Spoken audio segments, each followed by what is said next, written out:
우리 시간 다 함께 일어나셔서 하나님 말씀 우리 보도록 하겠습니다. 데살로니가후서 3장 10절 말씀과 요한복음 5장 17절 말씀입니다. 두 군데인데요.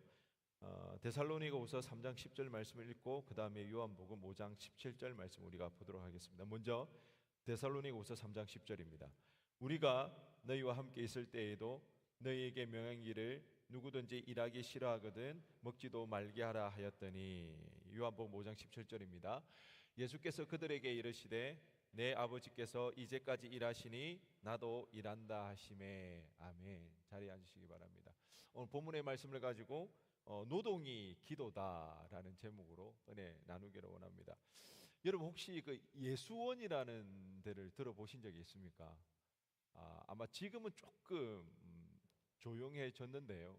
제가 청년 때만 해도 정말 교회 다니는 지처럼 누구나 아는 굉장히 소위 요즘 말로 하면 굉장히 핫한 데였습니다. 여기가 어디 미국인이었던 이제 한국 이름이 대천덕 신부님입니다. 혹시 들어보신 적 있나요? 대천덕 신부님. 진짜 유명하신 분인데 이분이 그 강원도 태백에 공동체를 하나 설립을 했습니다. 그래 이게 이제 예수원이라는 공동체인데요. 거기서 이제 신앙 공동체로서 이제 영성 훈련을 하는 그런 공동체입니다. 신부님이지만 성공의 신부님이었기 때문에 찾는 사람 대부분이 개신교인이었습니다. 그래서 저도 그 중에 한 명이었고요.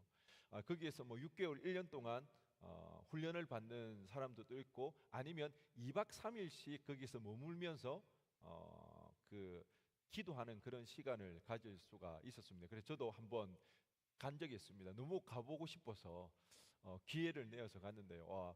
거기 가는 게 쉬운 일이 아니었습니다. 강원도 태백이었습니다. 머리털을 나고 처음 가봤습니다. 거기를 가는데 버스가 잘 있는 것도 아니고요. 그리고 그게 입소하는 시간 자체가 오전에 들어가야 되는데 버스가 아침에 들어가는 버스가 없기 때문에 그 전날 버스를 타고 그 아랫마을에 제가 하루를 묵었는데요. 당시 찜질방이 굉장히 이제 유행했는데 그 동네는 탄광촌, 그것도 예전에 탄광촌을 이루었던 지역인데 지금은 더 이상 석탄을 캐지 않기 때문에 그 마을이 거의 사라지다시피 한 그런 마을. 그러다 보니까 뭐 찜질방이 있거나 그러지도 않고요. 목욕탕 같은 데가 있어가지고 제가 거기 이제 밤에 하루 묵었던 기억이 있습니다. 얼마나 불편했는지 모릅니다. 그 예수원 한번 가보려고 그런 이제 고생이나 그런 시간을 들어가면서 그렇게 하루 갔는데 하룻밤 묵고 그리고 그 다음날 아침에 이제 버스를 타고 정말 꼴짝입니다. 그렇게 예수원에 올라가서 2박 3일간 제가 머물렀는데요. 예수원에 우리가 들어가면 거기서 훈련받는 사람들과 똑같은 일과를 보내게 됩니다. 특히 이제 3종이라는 거 있습니다. 하루에 3번 종이 치거든요. 새벽 6시, 오후 12시, 그리고 저녁 6시. 종이 치면 하던 모든 일을 다 멈춰야 됩니다. 그리고 침묵으로 하나님께 기도하는 그런 시간. 그래서 하루에 적어도 3번은 하나님 앞에 침묵하며 나가는. 그러니까 우리가 분주한 일상 속의 생활을 하다가도 종소리가 나면 딱 스탑해야 되는 거죠.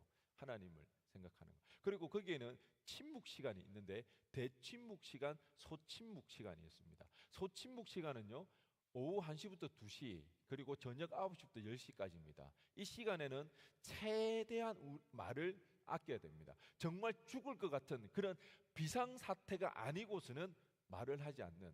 그래서 최대한 이제 말을 하지 않게 그렇게 합니다. 그리고 대침묵 시간이 있는데요. 저녁 밤 10시부터 그러니까 취침 시간입니다. 밤 10시부터 그 다음 날 아침 새벽 기도 시간 6시까지는 대침묵 시간입니다. 이때는 절대 말을 해서는 안 됩니다. 누가 갑자기 놀래키더라도 그 소리를 질러서도 안 됩니다. 그래서 여기서 이제 강조하는 것들이 사람에게 집중해서 대화하는 것이 아니라 그런 최대한 우리의 말을 아끼고 누구에게 집중하도록 하나님께 집중. 그래서 이제 말 많은 지체들을 가면 굉장히 이제 힘들어집니다. 혜진이 네가 그럴 것 같은데 말을 이제 하지를 못하니까 그랬던 것 같습니다. 그리고 그렇게 이제 침묵하는 가운데 하나님 앞에 집중할 수 있는 그런 신앙 훈련하는 그리고 영성 공동체입니다. 그런데 거기에서 3종도 있고요. 침묵하는 시간도 있고 그리고 새벽 6시 그리고 저녁 7시 반에 예배가 있는데요. 이것도 왜 가장 중요하게 여기는 게 있습니다. 그 예수론에서 바로 노동입니다. 거기서 주장하는 바가 노동은 뭐다? 기도라는 것입니다. 그래서 예수원에서 절대 금기시하는 것이 있는데요. 뭘까요?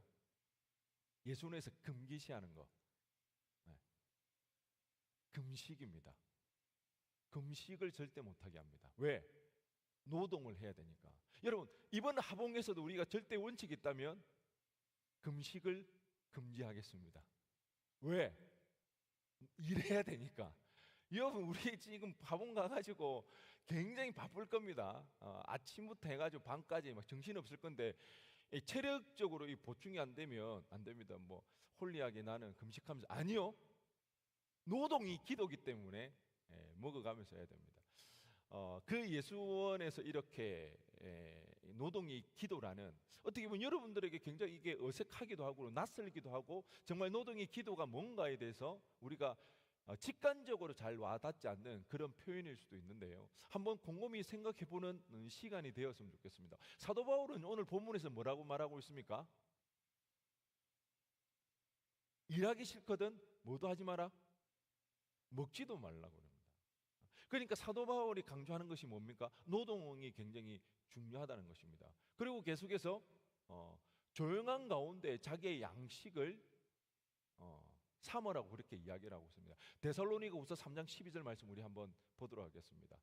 이런 자들에게 우리가 명하고 주 예수 그리스도 안에서 권하기를 조용히 일하여 자기의 양식을 먹으라. 일하기 싫은 자들에게 다시 한번 권하는 것입니다. 조용히 일하여 자기 양식을 삼으라는 것입니다.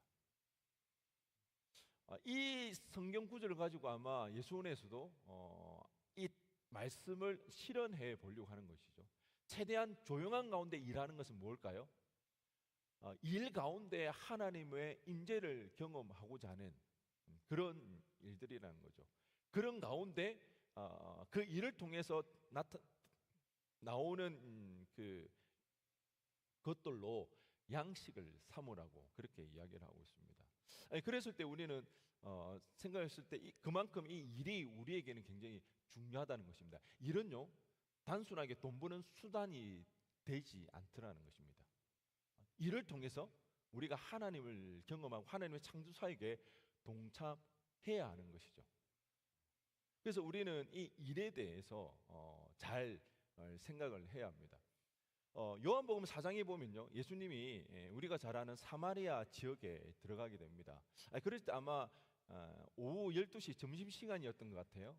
그러니까 이제 식사를 해야 되니까 그때 제자들에게 식사거리가 없어서 제자들이 양식을 구하기 위해서 동네에 들어갑니다. 근데 그때 누구를 만나게 됩니까? 수가성 여인. 5번 결혼했지만 5번 다 실패해서 6번째 여인, 남편과 살고 있는 그 여인. 대낮 가장 뜨거운 그 시간에 아무도 물 기르러 나오지 않는 그 시간에 사람들의 눈을 피해서 물 기르러 온 그 여인을 주님은 만나시고요, 그 여인에게 복음에 대해서 전해주고 있습니다. 그러면서 그렇게 복음을 전해주고 있을 그때에 동네에 들어갔던 제자들이 양식을 구해서 이제 주님께 나왔습니다. 그리고는 이야기하기를 주님 식사하십시오 이렇게 하니까 그때 주님께서는 나에게는 양식이 있다 이렇게 이야기를 하는 거죠. 아마 그랬을 때 제자들 누군가 그 사이에 먹을 것을 갖다 줬나 보다 그렇게 생각을 했을 텐데요. 그때 주님께서는 이런 말씀을 하십니다. 요한복음 4장 34절 말씀입니다. 우리 다 함께 읽어보겠습니다. 시작.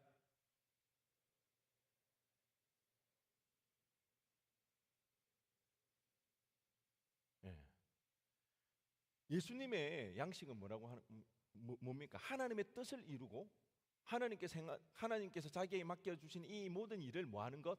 이루는 것. 이것이 예수님의 양식이라는 거죠. 여기서 우리는 뭘 알 수 있냐면은 예수님께서 노동에 대해서, 일에 대해서 어떤 이해를 가지고 있는가를 우리는 확인할 수 있다는 거죠. 예수님께서는 하나님의 뜻을 이루는 게 뭐다? 일이라는 것입니다. 우리의 일은요, 복음을 전하는 것 아니면 목사와 같은 이런 목회적인 일만 하나님의 뜻을 이루는 일이 결코 아니더라는 것입니다. 여러분이 세상 가운데 행하는 그 모든 일은 하나님께서 만드신, 창조하신, 하나님께서 창조하신 일이라는 거죠.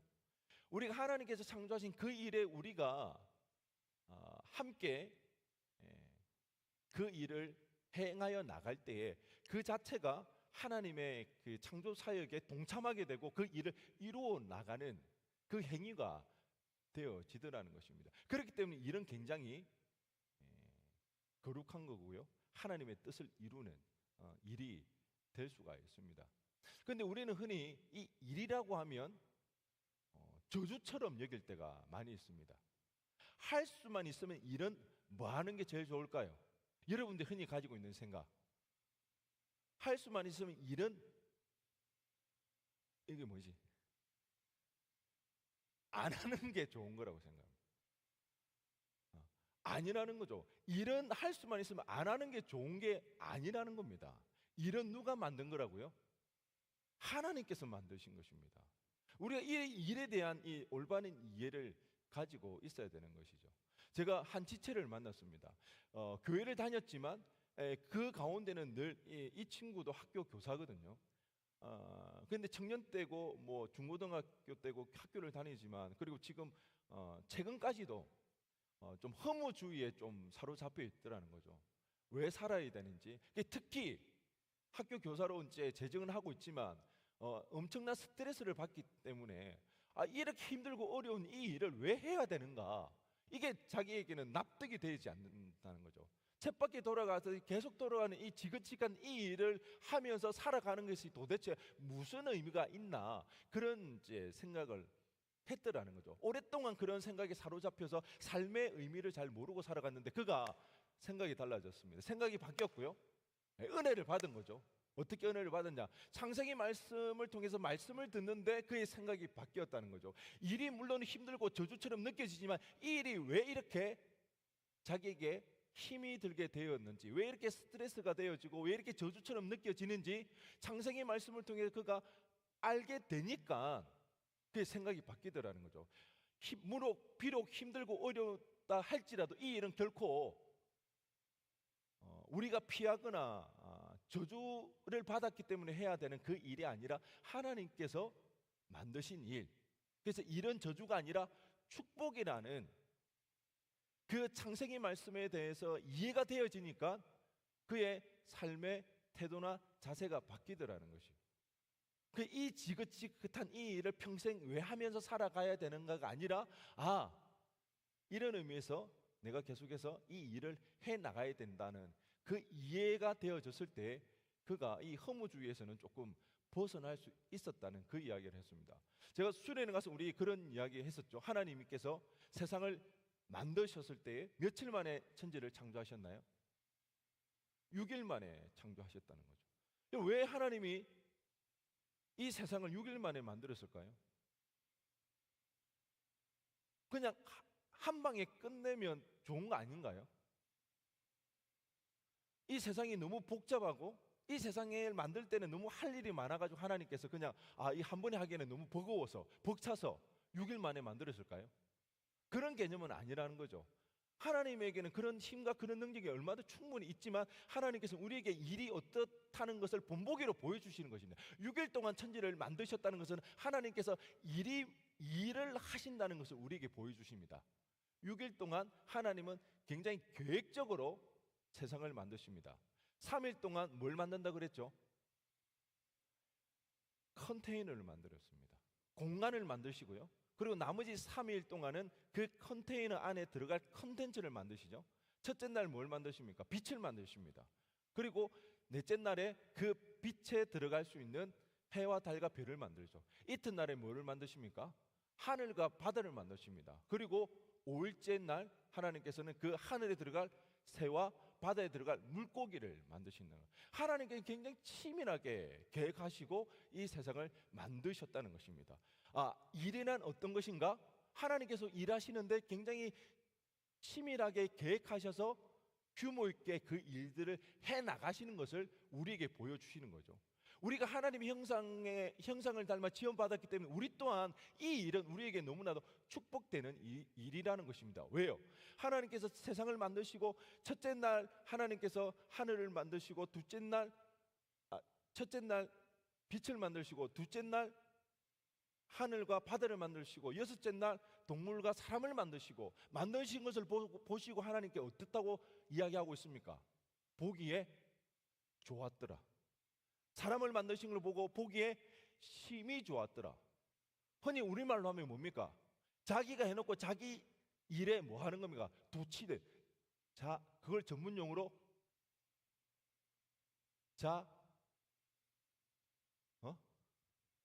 전문용어로 자뻑이라고 하는 거죠. 일어난 사실 이런 거죠. 여러분의 일에도 이런 경험들이 혹시 있으신가요? 한 번도 그런 경험이 없으십니까? 한번 그런 경험이 있으시기를 바랍니다. 우리에게는 그런 부분들이 있습니다.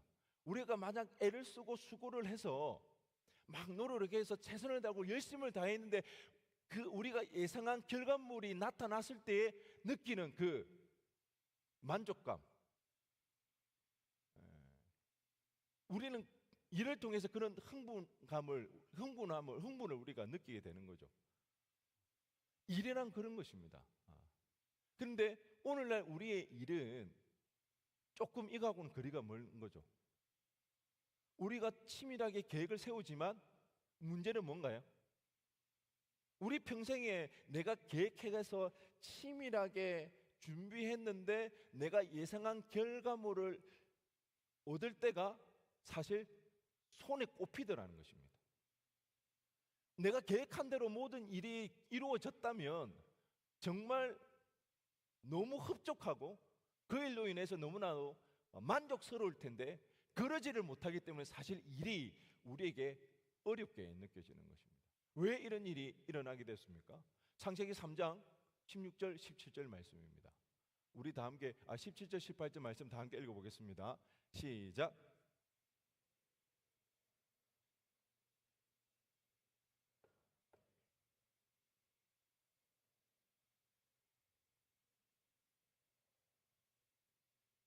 네.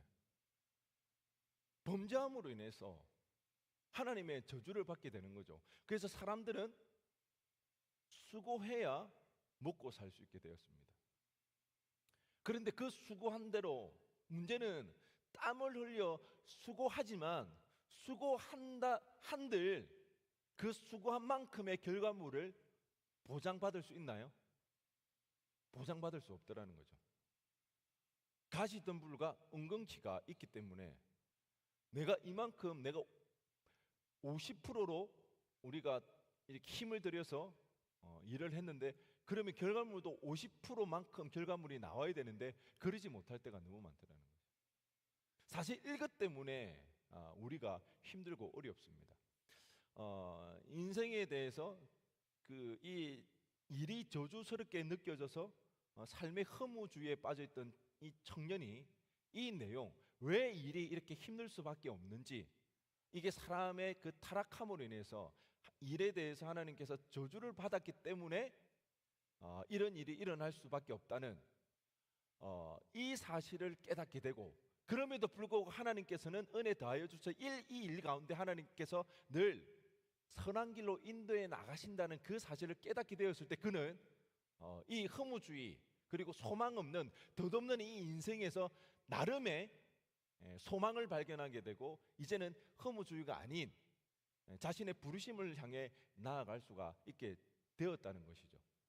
여러분, 일이 하나님의 저주를 받았습니다. 그래서 우리가 예상한 대로 우리가 노력한 만큼 그에 대한 결과물은 나타나지 않게 되었습니다. 그러면 그렇다고 해서 우리는 그러면 일을 하지 말아야 할까요? 그럼 우리는 일을 이제는 뭐 저주스러운 일처럼 그렇게 여기도 될까요? 그렇지 않더라는 것입니다. 왜? 오늘 우리가 읽었던 요한복음 말씀, 그 말씀에서도 보니까 우리 주님께서 일하시더라는 것입니다. 오늘 요한복음 말씀 우리 한번 보도록 하겠습니다. 요한복음 5장 17절 함께 읽겠습니다. 시작. 그들에게 이르시되 내 아버지께서 이제까지 일하시니 나도 일하시. 누가 일하신다는 거예요? 하나님 아버지께서 일하신다는 것입니다. 그래서 누구도 일하신다? 주님도 일하신다. 여러분, 지금까지도 하나님이 일하시고 계십니다. 주님도 일하고 계신다는 것입니다. 누구를 위해서요? 우리를 위해서. 이 땅에 잃어버린 그 영혼들, 그 구원을 위해서 주님께서 일하고 계시더라는 것입니다. 오늘 이 말씀이 어떻게 해서 나오게 되었는가? 베데스다 연못이라는 곳에 38년 된 병자가 있었습니다. 그곳에서 그런 전설이 있었죠. 물이 출렁일 때에 제일 먼저 그 물에 뛰어든 사람은 병고침을 받는다, 그런 전설이 있어서 아픈 사람들이 그 연못에 모여 있었습니다. 하지만 이 38년 된 병자는 아무도 자신을 도와줄 사람이 없었기 때문에 기대감을 가지고 그 연못 가까이 살았지만 제일 먼저 들어갈 확률은 전혀 없었던, 그때 그 38년 된 병자에게 주님 찾아가셔서 그를 고쳐주시는 그 일. 그런데 이 일이 언제 일어나게 되었습니까? 안식일 날 일어난 거예요. 그 누구도 고쳐줄 수 없었던 그 병을 고쳤음에도 불구하고 안식일 날 고쳤다는 그 이유 때문에 유대인들의 예수님이 따지기 시작했습니다. 그때 주님께서는 오늘 본문의 말씀을 이야기했습니다. 하나님께서 지금까지 일하시니 누구도 일한다? 나도 일한다고 말해요. 여러 가지 의미가 있겠지만 첫째는 여기서 주님께서 그렇게 말씀하죠. 노동의 중요성에 대한 이야기입니다. 일이 중요하다는 것입니다. 굳이 일이라고 표현하는 것, 주님의 일, 하나님의 뜻을 이루는 것, 영혼을 살리는 것, 그것이 바로 일이더라는 것입니다. 그런 하나님의 뜻을 이루어 나가는 그 일. 그런데 우리는 하봉, 수련회, 전도, 선교, 이것만 하나님의 뜻을 이루는 일이라고 생각하기 쉽습니다. 그렇지만 이것뿐만 아니라 하봉이 아니더라도, 선교가 아니더라도 우리의 일상생활 속에서 주어진 우리의 직업이, 학생이라면 그 공부가 하나님의 일이 되어야 한다는 것입니다. 한 유명한 성인은 이런 이야기를 했습니다. 우리가 하는 일의 종류가 우리를 거룩하게 만드는 것이 아니라, 그러니까 목사가 아니면 선교사라는 그 직업이 우리 자신을 거룩하게 만드는 것이 아니라 우리 자신이 그 일을 거룩하게 만드는. 여러분, 이 말이 굉장히 중요하죠. 어떤 일을 하느냐에 따라서 우리가 거룩해지는 것이 아니라 우리가 그 일을 뭐 한다는 거예요? 거룩하게 만드는. 예를 들면 목사인 제가요, 목사이기 때문에 거룩해질 수 있는 것은 아니라는 거죠. 제가 목사의 직업을 가지고 돈을 목적으로 설교를 하고 하봉을 가고 한다면 제가 거룩해질 수 있겠습니까? 하나님의 뜻을 이루는 일이 될 수가 있겠습니까? 아니더라는 겁니다.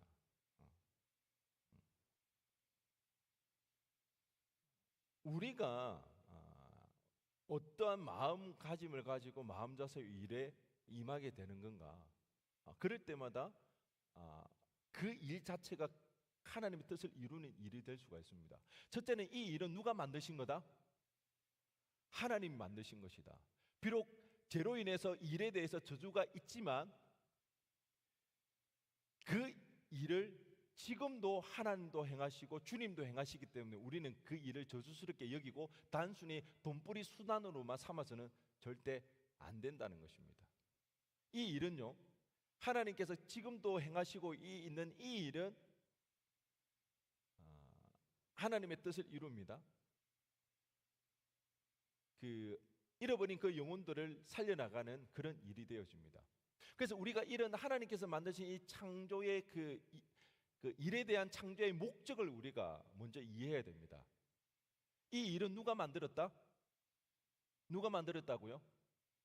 하나님이 만들었다는 것입니다. 하나님이 만들었기 때문에 이 일을 우리는 저주스럽게 생각하면 안 된다. 그리고 이 일은 단순하게 돈벌이 수단이 아니라 이 일을 통해서 주님께서는 노동에 대한 개념으로서 영혼을 구원하고 하나님 뜻을 이루는 일이다. 이 두 가지 우리가 일에 대한 이해를 가지고 일을 해 나가야 된다는 것입니다.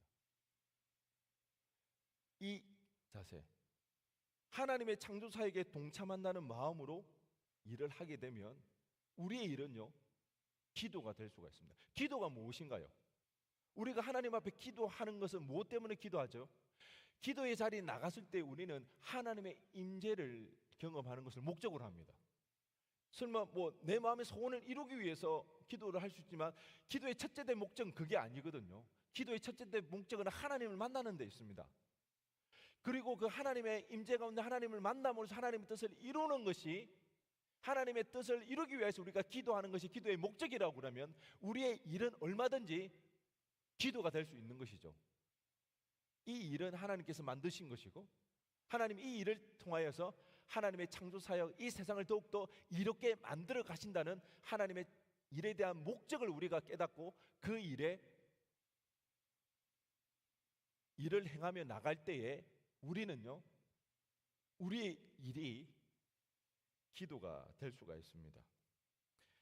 하나님의 임재 연습이라는 책의 저자로 잘 알려진, 아마 여러분들이 읽어보신 지체도 있을 겁니다. 아니면 한번 읽어보시기 바랍니다. 굉장히 얇고요, 그리고 글자가 크기 때문에 금방 읽을 수가 있습니다. 로렌스 형제의 하나님의 임재 연습이라는 그 책의 저자 로렌스 형제는요, 80년을 살았는데 수도원에서 40년을 지냈습니다. 근데 그 수도원에서 40년을 지내는 동안 그가 했던 일이 뭔 줄 아십니까? 이분은 그 농촌 출신이어 가지고 제대로 된 교육을 받지 못했습니다. 학식이 있거나 뭐 학업이 출중하나 그러지 못해서 수도원에서도, 왜 계속 수원이 나오지? 수도원에서도 딱히 자신이 할 수 있는 일이 없었습니다. 그래서 몸으로 때웠습니다. 그 수도원에서 이분이 했던 게 부엌에서 설거지하는 내용이었습니다. 그런데 어떻게 우리는 40년을 설거지한 이 로렌서의 형제를 수백 년이 지난 지금까지 우리는 알고 있을까요? 왜 지금도 그 책을 많은 사람들이 찾아서 읽고 있을까요? 로렌서 형제가 죽고 나서 그가 집필한 그 책이요, 수많은 사람들에게 영감을 불러일으켰습니다. 영적인 대가의 바늘에 오르게 되었습니다. 설거지하는 그 일만으로도 그는 그 노동이 기도가 되게 했고요, 그 일을 통해서 하나님의 임재를 경험하고 그 일을 통해서 하나님의 창조 사역에 동참하게 되는 그 일들, 그것이 그 하나님의 임재 연습이라는 그 책에 기록되어 있습니다. 이런 그 책에 보면 이런 내용이 있는데요, 나에게 일하는 시간은 기도하는 시간과 다를 바 없다. 그리고 부엌에 딸그락딸그락 하는 소리 속에서 때때로 이것저것을 청하는 사람들 속에서도 나는 마치 성찬식 때처럼 깊은 고요 속에서 하나님을 모십니다. 그 설거지하는 가운데도 그는 늘 하나님 앞에 집중해 나가려고, 사람을 만나는 그 속에서도 그는 하나님을 의식하면서 사람을 만났을 때에 그 노동이, 그 일이 성찬식을 행하는 그 의미와 같은 의미를 가지게 된다는, 이런 무슨 말인지 조금 이해가 되시나요? 정훈아, 좀 이해가 안 돼도 돼, 괜찮아.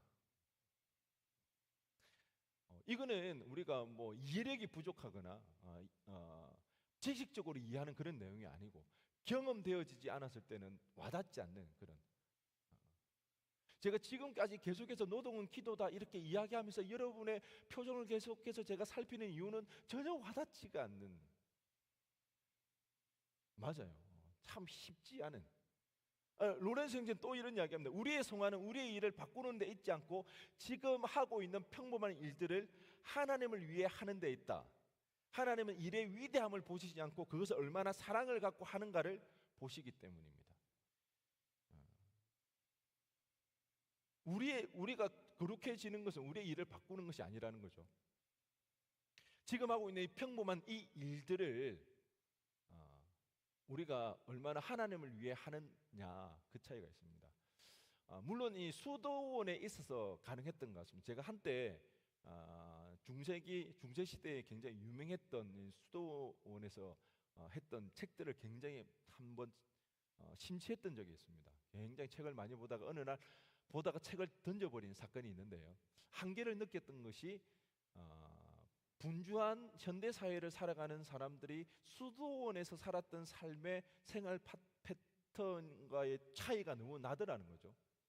그런 생활 속에서 하나님의 임재 가운데 들어가는 것과 이렇게 바쁘게 살아가는 경쟁이 치열한 시대에서 살아가는 오늘날 우리에게 얼마나 큰 의미가 있을까? 그래서 책을 읽다가 던지고 그 이후로부터 이 책을 조금 보지 않은 그 의미가 없다는 건 아닙니다.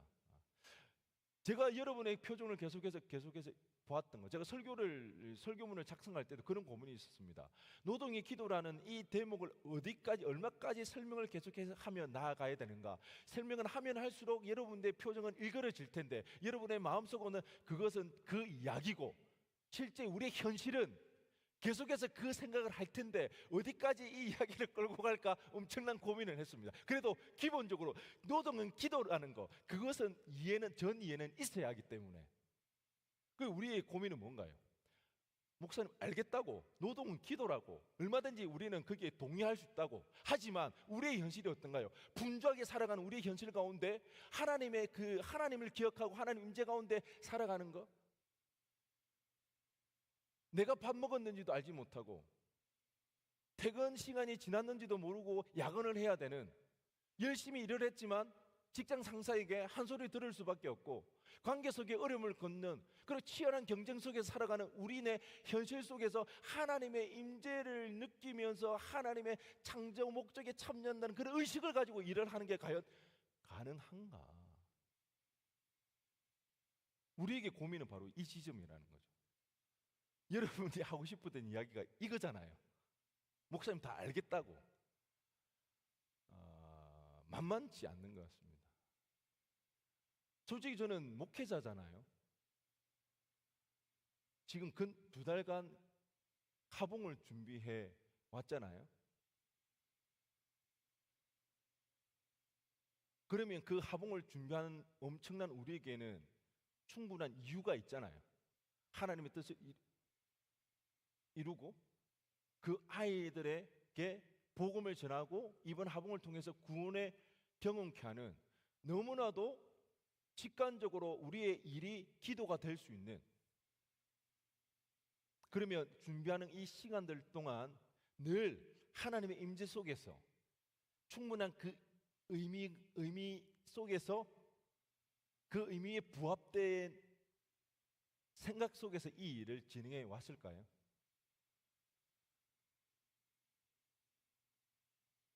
하봉을 준비하면서도 바쁘게 분주하게 하다 보면요, 그런 생각, 그런 의미 놓칠 때 너무 많습니다.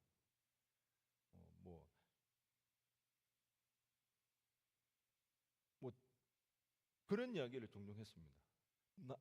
나에게는 이번 7월 달은 없는 것 같다고. 7월 달은 어떻게 지나가는지를 모르겠고 늘 멘탈이 나가 있는 것 같아요. 내가 아닌 거죠. 그냥 멍하게 지내는 것 같고, 형식이가 나보고 자기 연락했는데 몸이 아프다고 그러더라고요. 형식이가 니만 아프냐? 아픈 게 너무 이제 당연한 거죠. 다 아파요. 안 아플 수가 없어요. 지난주 금요일도 회의하고 집에 들어가는데 너무 억울한 거예요. 집에 들어갔는데 해가 중천에 떴어요. 밤새 회의를 하고 그래도 어두울 때 들어가면 그래도 잠을 잘 수 있겠다 싶었는데 들어가는데 이미 해가 떠버렸어. 얼마나 억울한 느낌이 들더라고요. 잠도 못 자고 또 나와야 되겠네. 이렇게 이런 분주함 속에서 우리가 하다 보면요, 사실 그렇게 은혜 있다, 하나님의 임재를 느낀다, 그러지 못할 때가 많더라는 것입니다. 하봉 준비하는 것뿐만 아니라 여러분의 일상도, 여러분의 직장 일도, 여러분의 학업도 매 한 가지더라는 것입니다. 그렇다면 우리는 어떻게 우리의 일이 하나님의 기도가 될 수가 있을까? 그래서 우리는 요셉을 한번 생각해 봤으면 좋겠습니다. 요셉, 형들에 의해서 애굽에 팔려가게 됩니다. 그리고 보디발의 집사로 노예로 살아가게 됩니다. 여러분, 그 요셉은요, 보디발의 집사로서 일을 하게 되는데 철저하게 보디발의 이익을 위해서 일하고 있습니다. 철저하게 보디발을 위해서 일합니다. 요셉에게는요, 자신의 이익은 없습니다. 요셉에게는요, 자신의 꿈을 위해 하는 일은 전혀 없습니다. 그랬을 때 요셉은 어떤 마음이 들었을까요? 자신의 이익이나 자신의 꿈을 위해 하는 일이 아닌 철저하게 보디발을 위해서 그 일을 해야만 했습니다. 그때 그가 어떤 마음이, 이런 상황 속에서 하나님, 그 철저하게 보디발을 위해서 하는 그 일 속에서 요셉은 이 일은 하나님의 창조 목적에 부합한 일이야. 이 일을 통해서 하나님의 영광을 올려드릴 수 있을 거야. 보디발을 위해서 철저하게 일하는 그 일 속에서 하나님의 임재를 경험했을까요? 여러분 같으면 그렇게 느끼겠습니까? 여러분이 직장에서 그렇게 열심히 일하지 않는 이유가 무엇입니까? 여러분 회사가 아니라서 그렇잖아요. 만약에 내 회사라면 여러분 그렇게 일하겠습니까? 아니요, 그렇게 일 안 합니다. 내가 얼마만큼 하느냐에 따라서 수익이 달라지는데 그렇게 일할까요? 그렇게 일 안 하더라는 거죠. 요셉의 마음을 우리는 정확히 알지 못하지만 요셉 또한 마찬가지였을 것입니다. 철저하게 보디발을 위해서 일해야만 했던 그 시간들 속에서 그 일이 하나님의 목적을 이루고 하나님의 창조 목적에 부합되고 하나님의 임재를 느끼는 그런 일은 아니었을 것입니다. 그럼에도 불구하고요, 우리는 그 요셉의 이야기를 잘 살펴보면요, 한 가지 발견하게 되는 것이 있는데, 그것은 요셉은요, 그럼에도 불구하고 그 일에 대해서 최선을 다했다는 것입니다. 그걸 우리는 어떻게 알 수 있습니까? 보디발이 요셉에게 자신의 모든 재산을 위탁해 버립니다. 신임을 얻은 거죠. 왜? 요셉이 열심히 하니까, 일을 잘하니까 신뢰하게 되는 것이죠. 요셉은요, 자기의 꿈을 위해서, 자기의 이익 때문에, 아니면 하나님의 뜻이기 때문에, 하나님의 목적이 있기 때문에 아마 그런 마음 없었을 겁니다. 그리고 그 일이 즐거웠을까요? 아니요. 자기 일도 아닌데. 그럼에도 불구하고 그는 열심히 해 나가더라는 것입니다.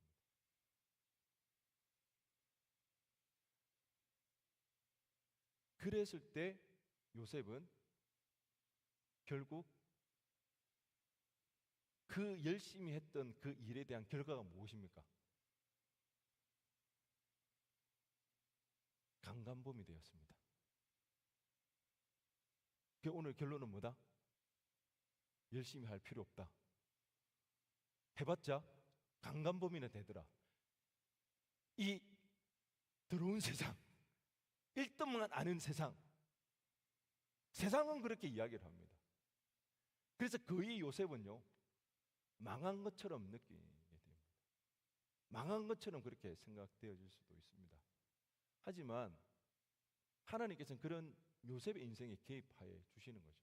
그가 강간법 취급을 받아 왕의 제수가 있는 옥에 갇혔기 때문에 그는 드디어 왕궁에 입성하게 되어지고요, 보디발의 가정 총무로 있다가 애굽의 국무총리가 되어집니다.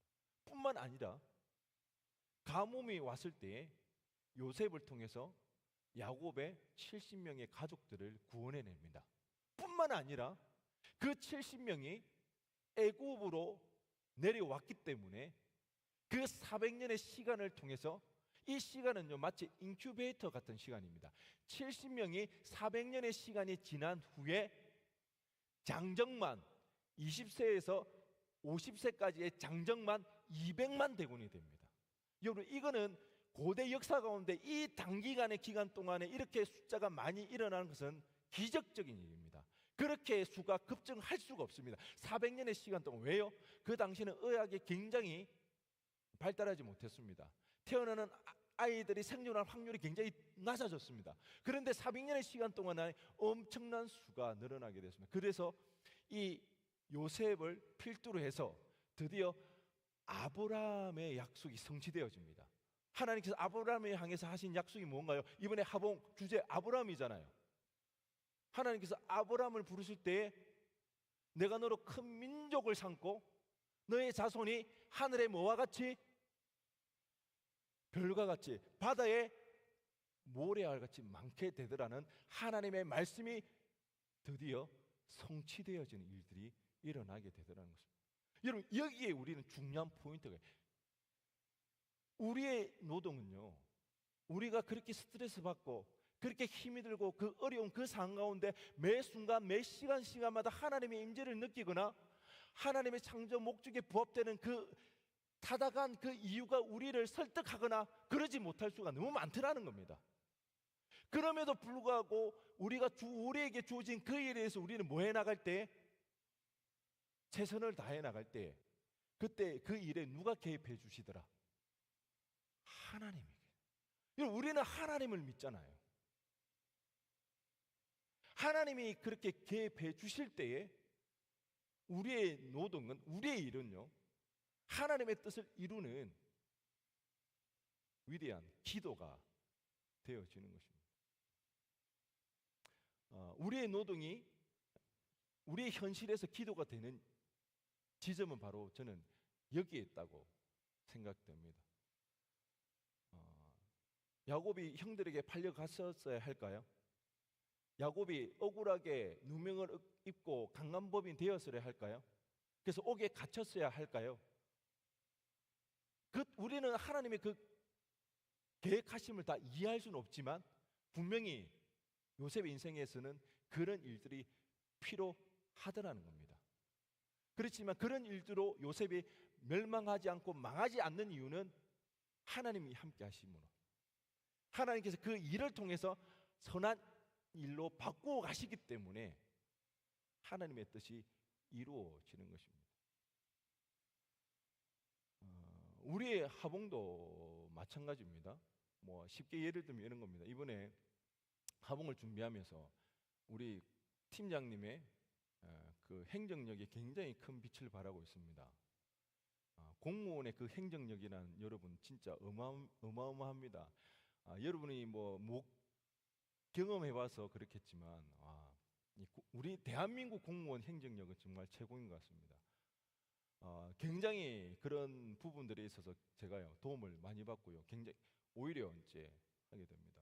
그리고 이번에 뭐 식당팀, 이번에 여태까지 하봉에서 식사 인분수가 제일 많은 것 같아요. 못해도 적어도 한 끼에 300인분이 나와야 됩니다. 누가 이거를 감당할 수 있을까? 조리학과를 다니는 우리 지체가 그걸 감당하고 같이 이 일들을 해나가고 있습니다. 그리고 뭐 우리 그 행정팀장을 맡고 있는 우리 종섭이, 컴퓨터 쪽으로는 뭐 걔가 거의 천재적인 재능을 소유하고 있기 때문에 또 그런 일들이 굉장히 우리에게 도움이 되고 있습니다. 그리고 제가 또 기대하는 바가 있습니다. 형식이가 취업을 했기 때문에 그 직장에서 또 어떤 능력을 개발해서 또 교회에 덕을 끼칠지 굉장히 기대하고 있습니다. 여러분, 이 하봉은요 어떻게 보면 우리에게 우리에게 좀 더 직관적일 수가 있습니다. 이 노동이 하나님께 영광이 되어지고 하나님 뜻을 이루는 기도가 될 수 있다는 것을 몸으로 직접 경험할 수 있는 그런 일이 될 수가 있습니다. 하지만 제가 좀 전에 이야기했던 것처럼 그럼에도 불구하고 그럼 이 일이라는 것은 우리가 힘들지 않을까요? 어려움이 없을까요? 스트레스가 없을까요? 아니요. 힘들고 어렵더라는 것입니다. 여러분, 우리는 이 부분을 잘 이해해야 되는 것입니다. 한 지체는 그런 이야기를 한 적이 있습니다. 교회 일을 하면서 자기가 은혜가 안 된다는 거죠. 이 일이 너무 스트레스가 되고 이 일이 힘들어서 이렇게 은혜 없이는 교회 일을 못 하겠다고 하면서 그만두는 지체를 보게 되었습니다. 여러분, 이거는 큰 오해라는 것입니다. 우리의 일에는 언제든지 뭐가 있을 수밖에 없다? 고생이 있을 수밖에 없다. 왜? 이 일 자체에는 일단 하나님의 저주가 있기 때문에 가시덤불과 은근키가 있기 때문에 일이라는 것 자체에는 뭐가 있을 수밖에 없다? 고생이 될 수밖에 없습니다. 이 일은 하나님의 일에도 예외는 아니더라는 것입니다. 교회 일을 하다 보면 스트레스 받나요? 안 받나요? 스트레스 받죠. 결과에 대한 부담감으로 불안하죠. 바쁘게 움직이다 보니까 굉장히 분주해서 체력적으로 다 아픕니다. 지금 국내 팀장들 보면요, 안 아픈 사람이 없습니다. 병원 갔다 와가지고 주사 맞고요. 제가 뭐 주사비는 못 주면서 말은 그래도 합니다. 다 주사 맞고 오라고. 그 정도로 체력이 이제 힘이 들거든요. 그러면 은혜가 없어서 그런가요? 아니에요. 은혜 없어서 그런 거 아닙니다. 일은 원래 그렇다는 겁니다. 우리의 노동은 그런 불안함과 그 스트레스와 그런 체력적인 그 한계마저도 우리가 뭐 하는 거? 감수하는 것. 그것이 우리의 노동입니다. 그것이 우리의 일이라는 것입니다. 그것이 있다고 해서 잘못되거나 그것이 있다고 해서 우리가 뭐 은혜가 없다고 그러면 스트레스 받고 막 불안해하는 저는 뭐 은혜가 없어서 그런가요? 은혜하고는 상관이 없습니다. 오히려 하봉을 준비하면서 가장 마음 편한 사람 누굴까요? 참여 안 하면 마음 편합니다. 바쁘고 힘들지도 않아요. 근데 할수록 스트레스 받게 됩니다. 체력적 힘이 듭니다. 마음에 상처가 될 수도 있습니다. 이 모든 것이 어디에 포함된다? 일에 포함되는 것입니다. 그것을 감수해 나갈 때 우리 주님도 마찬가지였습니다. 마가복음 3장에 보니까 우리 주님께서는 식사할 겨를도 없었다고 했습니다. 그래도 저는요, 아무리 바빠도 뭐는 꼭 챙기더라? 밥은 꼭 챙깁니다. 때가 지나도 밥을 먹습니다. 9시 10시 돼도 저녁 안 먹었으면 뭐 한다? 밥 먹어야지. 이번 하봉의 원칙, 제1원칙 뭐다? 금식은 안 된다. 금식한다는 것은 뭡니까? 나 일 안 하겠다는 겁니다. 우리 일하러 가는 겁니다. 몸쓰러 가는 거거든요. 일해야 돼. 우리 주님 식사할 겨를도 없습니다. 바빴습니다. 식사도 못할 그 일을 했습니다. 그 정도 했으면 주변에서 어떻게 해야 될까요? 잘한다, 최고다, 뭐 도와줄 거 없어, 이렇게 해야 되는데 친척들이 와서 예수님에게 뭐라고 이야기합니까? 미쳤다고 이야기합니다. 우리가 힘든 부분이 이것 아닙니까? 교회 일에 열심히 하고 있는데 사랑하는 내 주변에 있는 가족들이, 친구들이 나를 위한답시고 하는 일이 너무 심한 거 아니냐고, 적당히 하라고, 네 앞가림이나 잘하라고. 그것이 사실은 우리의 마음을 무너지게 할 때가 참 많이 있지 않습니까? 우리 주님도 그랬습니다. 식사할 겨를 없이 없을 정도로 바쁘게 사역을 했음에도 불구하고 가족들이 뭐라고 이야기합니까? 미쳤다고, 적당히 하라고. 제가 국내 팀장에게 꼭 이야기를 합니다. 절대 이 시간까지 나하고 있었다고 이야기하지 말라고. 가족들이 알면 결코 좋은 소리 못 들을 거니까. 그렇다는 거죠. 이뿐만 아닙니다. 예루살렘에서 서기관이 찾아왔습니다. 당시에 종교와 정치가 하나가 되었기 때문에 예루살렘의 서기관이란 굉장히 지위가 높은 사람입니다. 그 예루살렘에서 갈릴리 총구석까지 예수님을 보기 위해서 왔습니다. 그리고 예수님을 향해서 귀신 들렸다고 이야기합니다. 뭐합니까? 공개적으로 사형 선고를 내리는 겁니다. 예수는 이단자다, 귀신 들린 자다, 사회적으로 배제당해버리는 삼중고를 겪고 있더라는 것입니다. 그런 상황에서도 주님은 그 마음이 얼마나 외로웠을까요? 얼마나 힘들었을까요? 육신적으로 얼마나 체력적 힘이 들었을까요? 그럼에도 불구하고 자신의 양식을 위해서, 하나님의 뜻을 이루는 그 일을 위해서 묵묵히 자기의 일들을 해나가더라는 것입니다. 여러분, 때론 우리 직장에서, 우리의 학업 중에서, 때론 우리 하봉의 이 시간들 가운데 우리가 감당하기 버거운 그런 일들이 있을 수가 있습니다. 때로는요, 최선이라는 것은 열정을 내서 최선을 열심을 다하는 그것만 최선이 아니라 내가 있어야 할 자리, 그 자리를 지키는 것만으로도 우리에게는 최선일 때가 있더라는 것입니다. 그 자리를 지킴으로써 우리는 그 일을 감당해 나갈 때에 그 노동이 기도가 되어 하나님께 영광 올려드릴 수 있는 그 일이 되더라는 것입니다. 여러분, 우리의 일상 가운데 평범하게 주어진 우리의 직업, 우리의 학업, 이것이 우리의 마음을 힘들게 만들고 어렵게 만들어 단순하게 돈벌이 수단으로 여길 때가 참으로 많이 있습니다. 하지만 이 노동이 기도가 되어져야 하는 것입니다. 하나님께서 일을 만드셨고 일하는 것만으로 하나님의 창조 목적에 우리는 부합되어지고 그 일을 통해서 때로는 이 일이 하나님 앞에 어떤 의미가 있을까? 내 인생에 어떤 의미가 있을까? 전혀 즐거움과 의미를 찾지 못하는 그 일을 할지라도 우리가 우리에게 주어진 그 일에 묵묵히 최선을 다해 나갈 때에 요셉처럼 하나님이 개입하심으로 그 일을 통해서 하나님께 하나님 선한 뜻을 이루어 드리는, 그래서 노동이 기도가 되어진다는 사실을 여러분 꼭 기억하시기를 바랍니다. 이번 하봉이 때로는 체력적으로 지치고